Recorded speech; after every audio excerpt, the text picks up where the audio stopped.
सबको जय मसीह की। मैं prophet Malkit happy family ministry से परमेश्वर की हजूरी में आप सबका मैं स्वागत करता हूं। और जितने भी जन मुझे कहीं पे भी लाइव सुन रहे हैं, मैं सबको अकेले अकेले को जय मसीह की बोलता हूं। और मैं फिर आज अपने वायदे के मुताबिक फिर से लाइव आपके बीच में हाजिर हूं।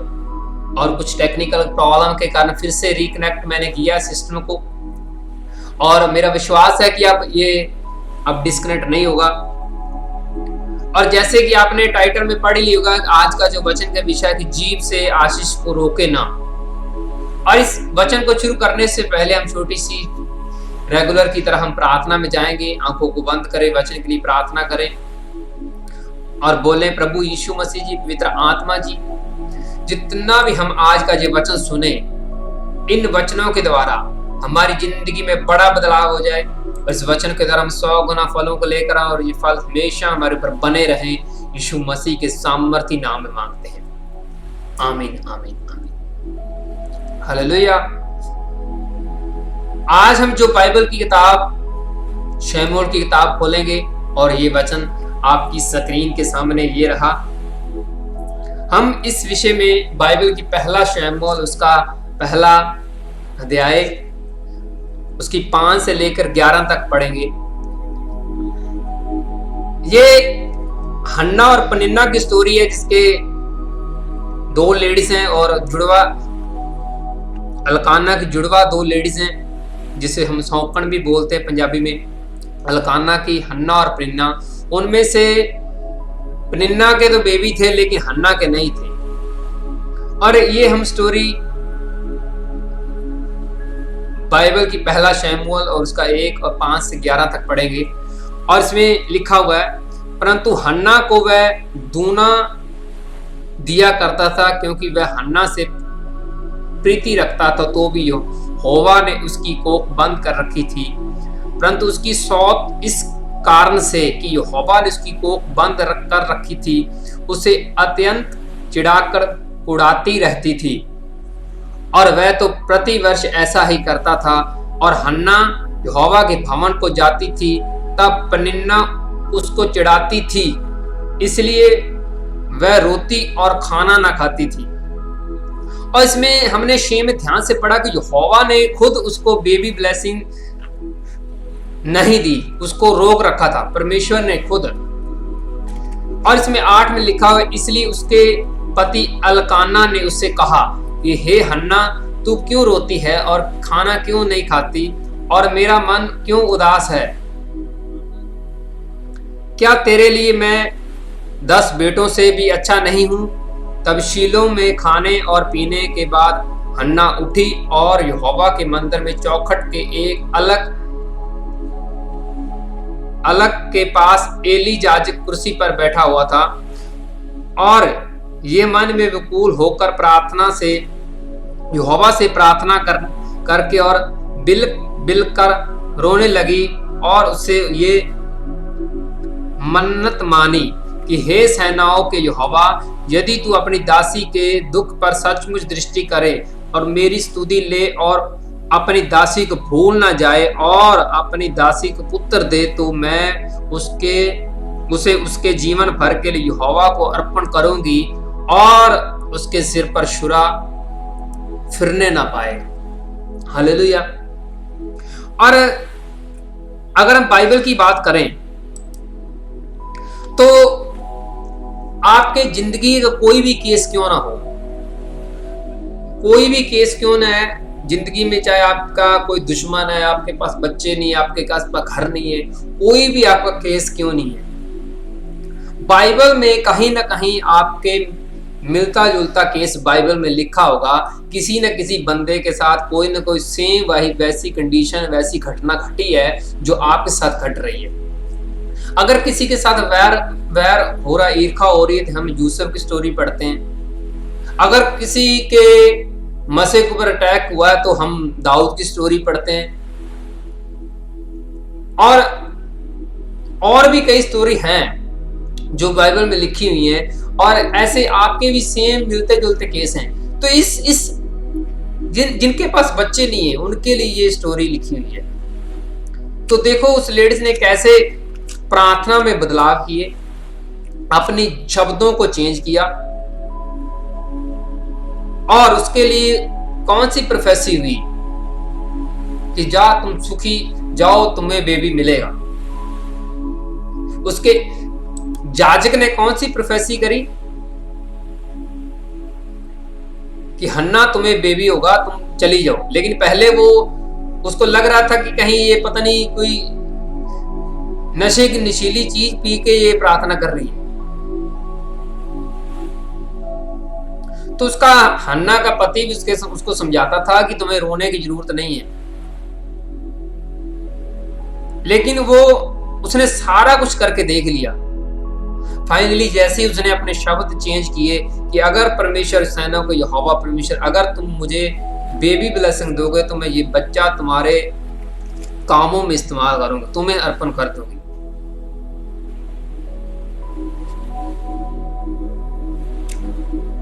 तो उसकी प्रोफेसी उसके बाद एली ने करी कि जाओ तुम्हारा मुंह मांगी चीज तुम्हें मिले। तो पहले परमेश्वर ने उसके लिए ऐसा कुछ नहीं किया। कितने सालों से वो चर्च में जा रही थी, भवन में जा रही थी, परमेश्वर के मंदिर में जा रही थी, लेकिन उसके बहुत वो दान भी किया करती, लेकिन परमेश्वर को हार्ट को कोई बदलाव नहीं हुआ। परमेश्वर ने उसके लिए कुछ अलग नहीं किया। और जैसे उसने अपने जीव के शब्दों को अलग किया, अलग तरीके से प्रार्थना करी, और परमेश्वर ने उसका उत्तर उसी दिन दे दी, उसी दिन। तो इसका मतलब क्या है? इसका मतलब ये हुआ कि कुछ चीजें ऐसी होती हैं चाहे आप कई साल लगा सकते हैं, कुछ चीजें ऐसी होती हैं कि आप कुछ सेकंडों में, कुछ मिनटों में उत्तर ले सकते हैं, और ये आपके हाथ में है। आपकी जो ब्लेसिंग है, आप कितना लंबा खींचना चाहते हैं, कितनी जल्दी लेना चाहते हैं, जी आपके भी हाथ में है। आप सिर्फ ये परमेश्वर के ऊपर नहीं छोड़ सकते।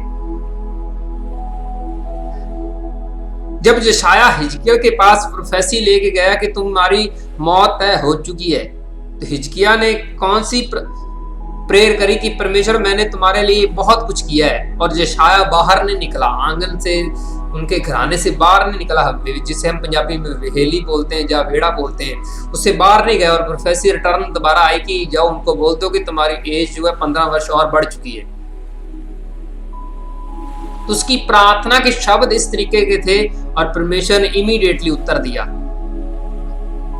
हो सकता है कि कोई और होता तो वो रोने लग जाता कि परमेश्वर मेरे साथ ऐसा क्यों हुआ, मैं मर जाऊंगा, मेरा क्या होगा, रोने लग जाता, ऊंचा ऊंचा रोता। लेकिन उसने अपने शब्दों को इस तरीके से इस्तेमाल किया कि यशायाह को फिर से दोबारा प्रोफेसी देने आना पड़ा कि तुम नहीं मरोगे, 15 साल तुम्हें और एक्टिवेट परमेश्वर कर रहा है, 15 साल तुम्हारी एज एक्सटेंड हो चुकी है। तो उसके शब्दों की वजह से उनको आशीष मिली। अगर वो ऐसे शब्द ना बोलता कि परमेश्वर मैंने तुम्हारे लिए किया क्या है, तो उसकी एज बढ़नी नहीं थी। तो इसलिए अलर्ट रहें, आपके शब्द बहुत महत्वपूर्ण है। हन्ना ने जैसे ऐसे शब्द बोले कि वो बच्चा मिलेगा तो मैं आपको अर्पण करूंगी, तो उसकी प्रोफेसी इमीडिएटली उसके सामने थी कि आइए ले, तुम्हें कुछ मिलेगा। जैसे उसने प्राइस पे किया कि मैं बच्चा तुम्हें दूंगी परमेश्वर, और परमेश्वर ने वही उनको प्रोफेसी दे दी कि बेबी होने की, पहले नहीं। शब्द आपके परमेश्वर के हार्ट को चेंज करते हैं। जो प्रार्थना में आप शब्द बोलते हैं,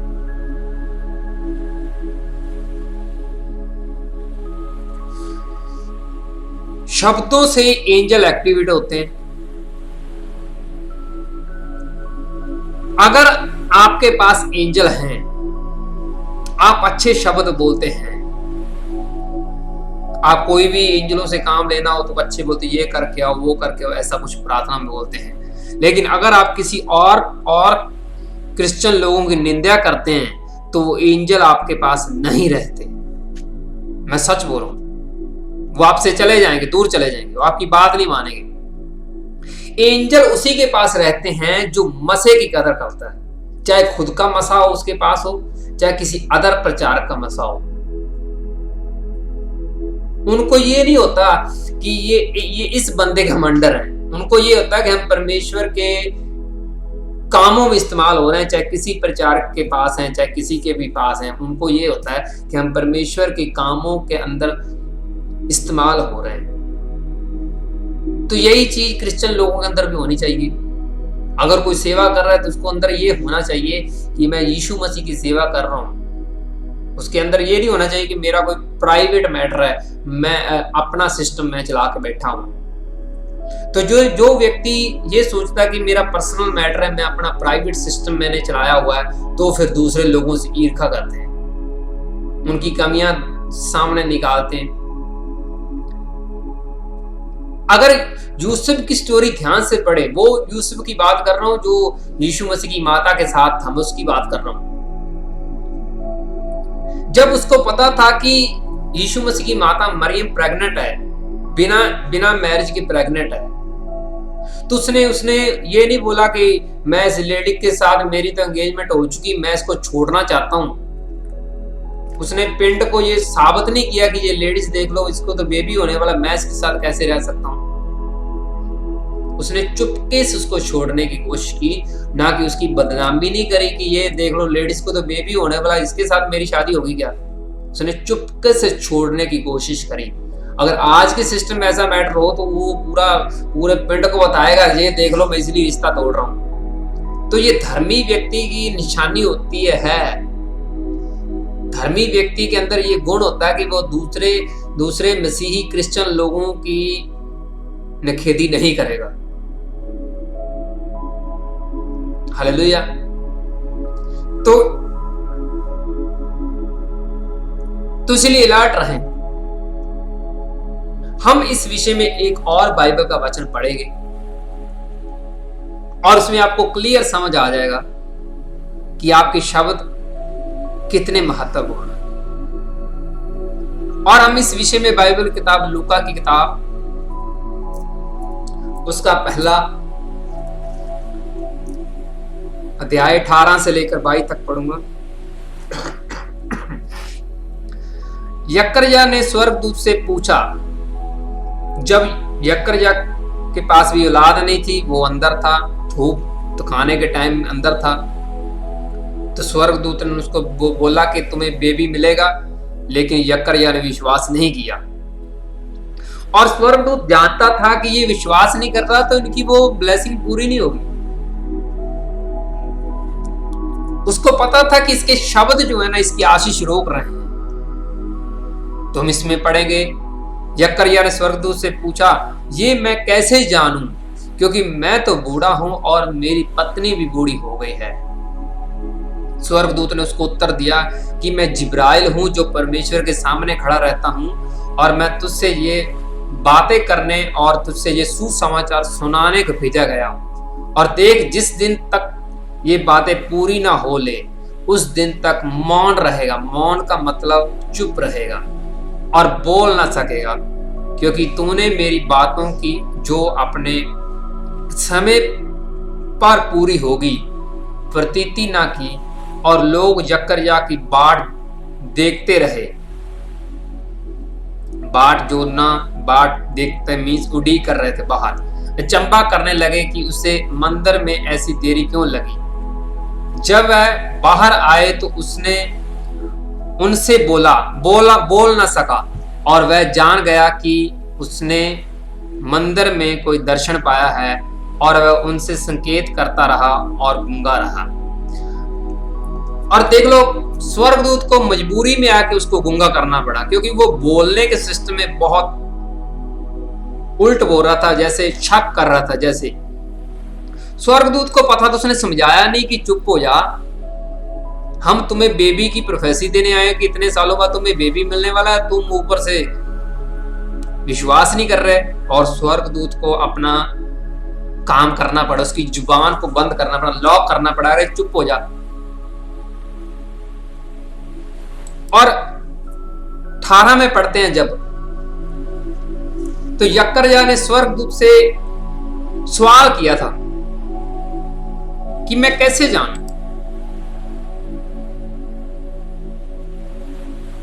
तो कई बार क्या होता है कि जब आपको आशीष मिलनी होती है, प्रोफेसी होनी होती है, लोग सवाल जो आप बड़े कर ऐसे कैसे, ये क्यों हो सकता है, वो अपने शब्दों की वजह से जीभ से अपनी आशीष को रोक के रख लेते हैं।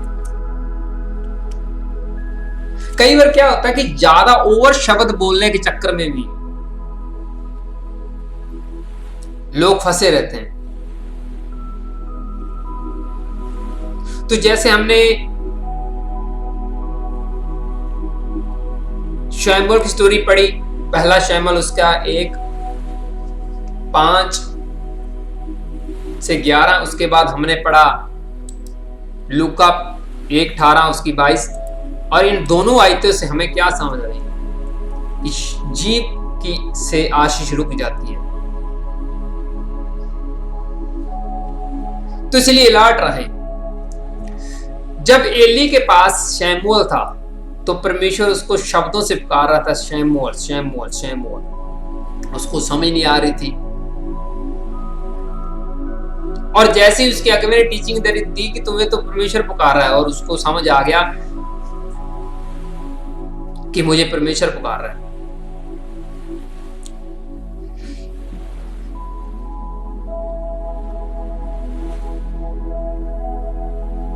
कुछ चीजें ऐसी होती है जो कभी भी अपने आप समझ नहीं आती। हमें मेंटर की जरूरत होती है, हमें अगुवे की जरूरत पड़ती है, मैन ऑफ गॉड की जरूरत पड़ती है।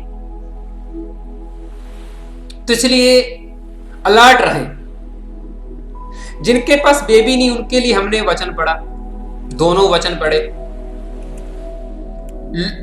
लोगों ने अपने आप को बहुत से श्राप दिए होते हैं, हमें बेबी नहीं हो सकता, ये नहीं हो सकता, वो नहीं हो सकता। मैंने आपको एक सीक्रेट बताता हूं, लोग हैरान होंगे। अरे मैंने आपको बोला था कि मैं कई सालों आने वाला जो फ्यूचर है उसकी प्लानिंग पहले करके रखता हूं। अभी मेरी शादी नहीं हुई थी तो मैंने अपने लड़के की फेसबुक आईडी पहले बना रखी है। ये बड़ी हैरान कर देने वाली बात है। इसका मतलब ये हुआ कि मुझे विश्वास है पीढ़ी ग्रोथ करेगी, उसके नाम की मैंने फेसबुक आईडी पहले बना रखी उनके लिए, एडवांस, शादी से पहले ही। तो अब कौन सा एंजल बोलेगा अरे चुप हो जा, तुम्हें तो विश्वास ही नहीं होता। अब कुछ लोग सर्च करेंगे कौन सी आईडी, हमें भी बता दो कौन सी आईडी। ऐसे नहीं बताने वाला। कुछ चीजें ऐसी होती हैं जो पहले नहीं बताई जा सकती। मैं पर्सनली ऐसी चीजें किसी को नहीं बताता, किसी को भी नहीं, ओनली खुद को भी नहीं कई बार मैं बताता, खुद भी नहीं मैं बातें करता, क्योंकि शैतान सुन के उसी हिस्से के ऊपर काम करेगा रोकने के लिए।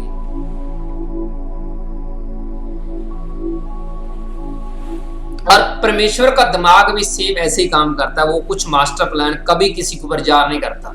उनको पता है कि शैतान ने सुन लिया तो फिर बीच में अड़चन पैदा करेगा। तो वहां पे यकरया जो था वो रोक रहा था कि हमें बेबी कहाँ हो सकता है, मैं तो बूढ़ा हो चुका, इतनी एज हुई, मैं तो खुद मरने वाला हूं।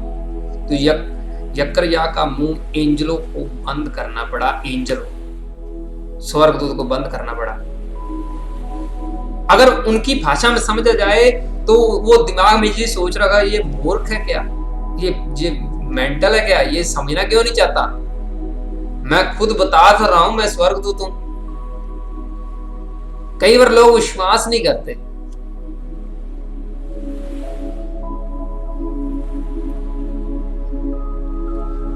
अब्राहम के पास जब एंजल आए थे इंसानों के रूप में तो उसकी पत्नी विश्वास नहीं कर रही थी। जब एंजल बोल रहा है कि तुम्हें नेक्स्ट टाइम बेबी मिलने वाला है तो उसकी पत्नी मजाक उड़ा रही, हंस रही थी। तो एंजल जो थे उनको गुस्सा आया, उन्होंने बोला कि तुम क्यों ऐसा बोलती हो, क्या परमेश्वर से कोई काम है जो ऐसा मुश्किल है क्या, तुम मजाक उड़ा रही हो, तुम हंस रही हो।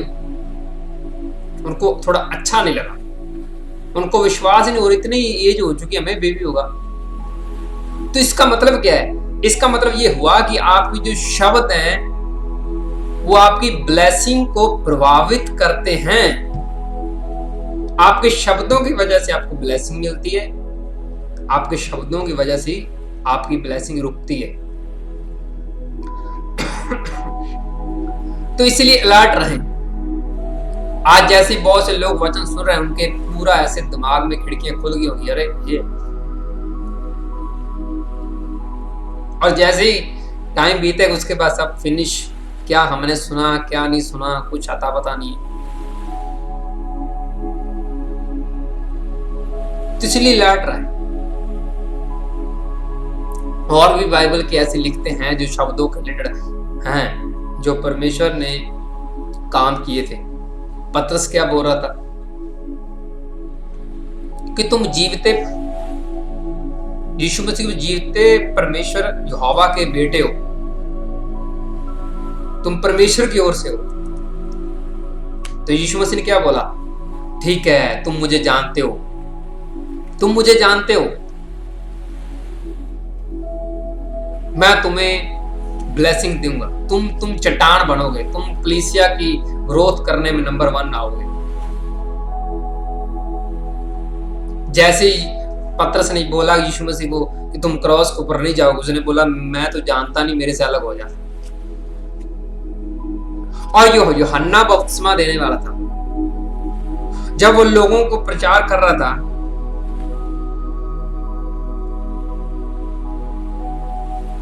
जब वो प्रचार कर रहा था, प्रोफेसी कर रहा था यीशु मसीह की कि मेरे बाद यीशु मसीह आने वाला मेरे से महान है, तो यीशु मसीह को पता था कि ये मेरे को जानता है। तो यीशु मसीह उसके पास चला गया बपतिस्मा लेने।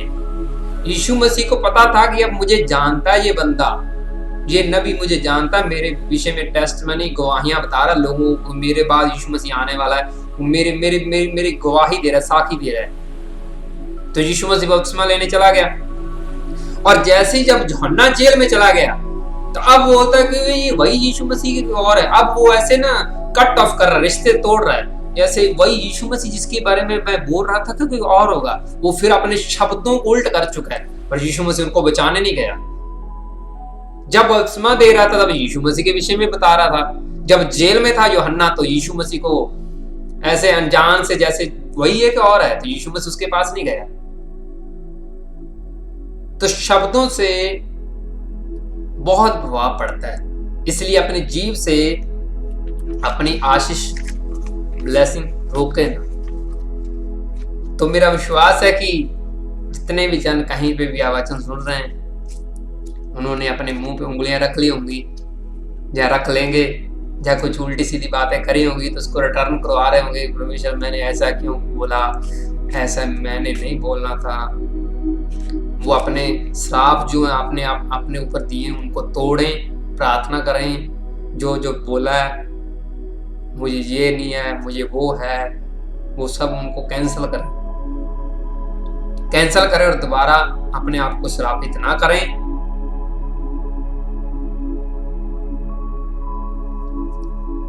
पुराने टाइम में एंजल सामने आके गुस्सा करते थे, लेकिन आज के टाइम में इतने कोई आदमी की नहीं जिनको एंजल दिखे। किसी की इतनी आदमी आंखें चलती नहीं है कि उनको एंजल दिखे कि तुम मेरे घर में किधर पड़ा हुआ है। आज कोई व्यक्ति ओवर प्रार्थना करने वाला है ना, उसको एंजल दिख भी जाए यहाँ एंजल खड़ा है, तो दूसरे 40 जना मजाक उड़ाएगा, अरे तुम्हें आज की दुनिया चांद में पहुंच गई तो तुम्हें अभी एंजल दिखते क्या, तुम मूर्ख हो क्या, उसको मजाक उड़ाएंगे उसका। जैसे नूह नबी के साथ हो रहा था।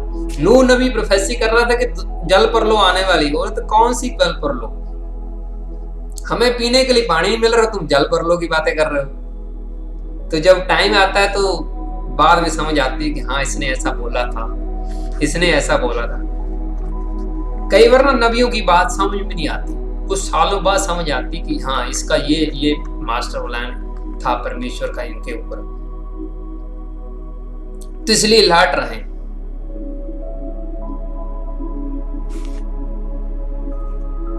कुछ चीजें ऐसी होती हैं जो अपने टाइम के ऊपर पूरी होती हैं। पहले आप जितना मर्जी जोर लगा लो वो चेंज नहीं हो सकते, जितना मर्जी जोर लगा लो। और कुछ चीजें होती हैं अगर आप वो नहीं करते तो आप फेलियर रहते हैं जिंदगी में। कुछ काम देरी से किए जा सकते हैं, कुछ नहीं किए जा सकते, कुछ मौके पे किए जा सकते। जैसे वो आपने स्टोरी सुनी होगी यीशु मसीह के टाइम, जो यीशु मसीह ने बोला था कुप्पियों में तेल डाल लो, उस लेडीज के विषय में दृष्टांत दिया था, और कुछ ने डाल लिया था कुप्पियों में तेल और कुछ ने नहीं। अब यीशु मसीह मरियम और मार्था के घर में शब्दों का इस्तेमाल करके वचन सुना रहा है, और एक स्त्री लेडीज खाने पीने की चिंता कर रही है। तो यीशु मसीह ने वचनों की अहमियत दी, शब्दों की अहमियत दी खाने पीने से ज्यादा। तो इसलिए लड़ रहे। और भी कई वचन ऐसे आयते हैं जो जीव के विषय में हैं, और अगर सीधे तरीके से बात करें तो इसका मिलता जुलता सरमन आपको पहले भी इस YouTube पे मिल जाएगा। जीव को वश में रखें, उस विषय में इसका और डिटेल आपको मिलेगी।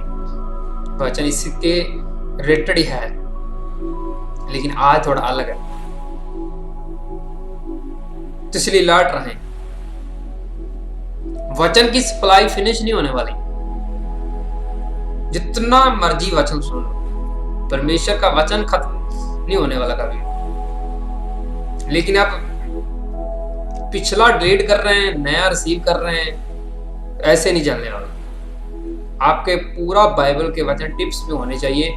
जब कोई भी आप काम वचन से बाहर करो तो आपको दिमाग पूरा अंदर से अलर्ट करे कि ये वचन के विरुद्ध काम चल रहा है।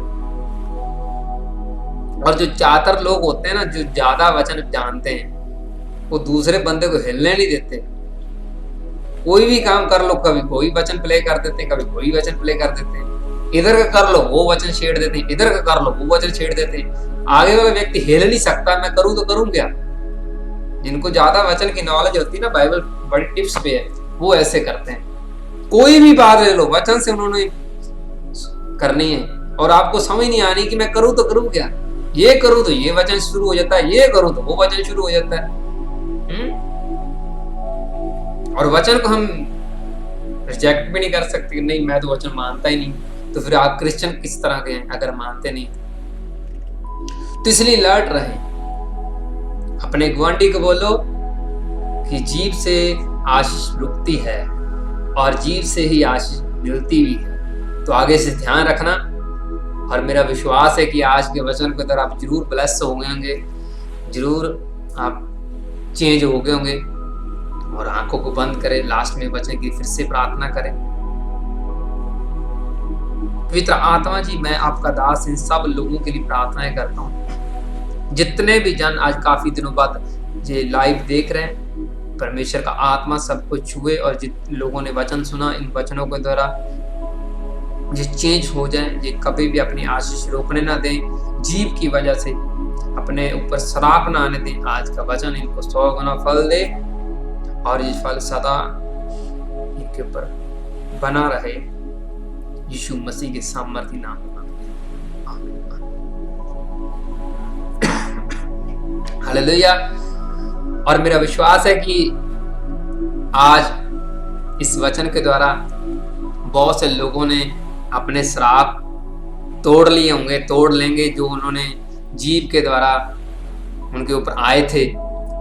और फिलहाल मेरा जाने का टाइम हो चुका है, और फिर मिलेंगे रविवार को पावरफुल सरमन के साथ, नए वचन के साथ, नए प्रोफेसी के साथ, नए चिन्ह चमत्कारों के साथ। तब तक हम सभी को जय मसीह की। God bless you. Bye bye, take care.